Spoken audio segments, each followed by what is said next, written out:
So you've heard the expression, you can choose your friends but you can't choose your family. Well, what about the people you're working with? Today I'm going to talk about team building exercises, workshops, and how to get your team working really cohesively and really powerfully together.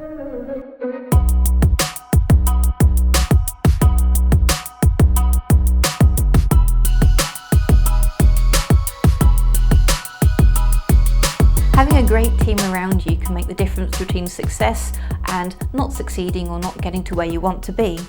But building that team around you and getting the right people and getting them to communicate and work well together can be a real challenge.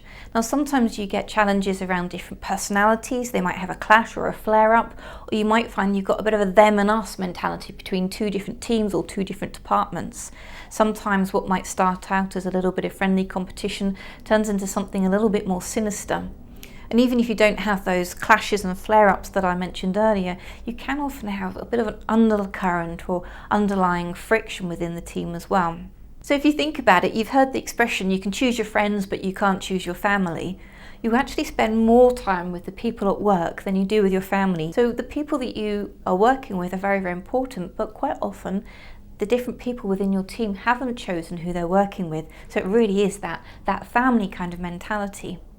So this is where people start to talk about team building activities, and these can be really, really powerful, but there can be some drawbacks. A lot of team building activities are based around problem solving, which suits a certain personality or a certain logical mind process better.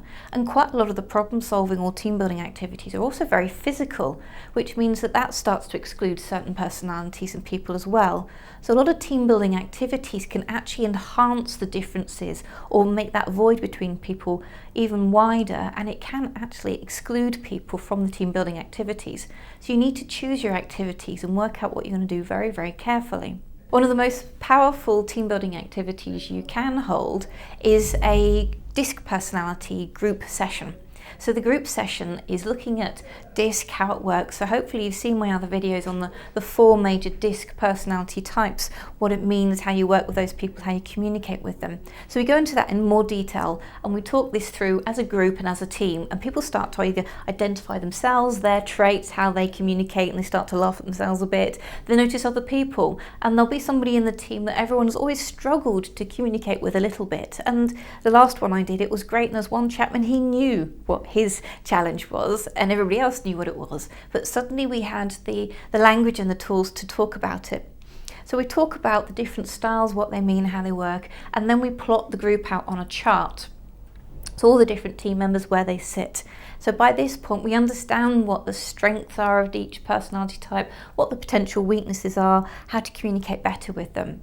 We have a little bit of fun, we create posters for different personality types. So you've got that team building activity, you've got a little bit of fun in there. You've also got the education there, but you're also getting everyone to understand each other that little bit better and have a little bit of a conversation about themselves and how they prefer to be spoken to.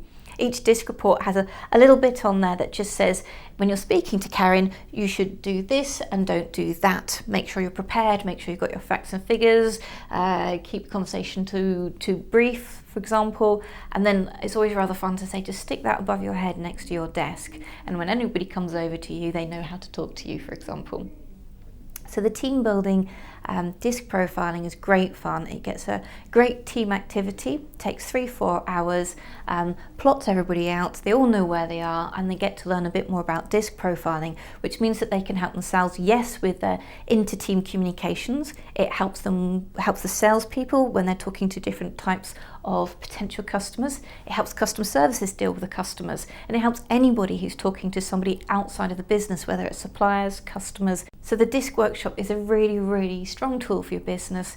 Give your team members a lot of education, really helpful for all aspects and all different types of jobs, but also have a little bit of fun learning about themselves and other people as well. So on the last workshop I did, we had some great creatives in the room, and the posters that they were creating for different DISC styles from themselves were absolutely brilliant. We're shooting for the moon, we're going on a fabulous party somewhere in Ibiza, so some really good ideas coming through, and it's great fun to have that interaction with the team and a few giggles at the same time. I'd be really interested to know what you thought about this, whether this would be useful for your team. So please do get in touch if you've got any questions or you'd like to understand it in a little bit more detail. Thank you.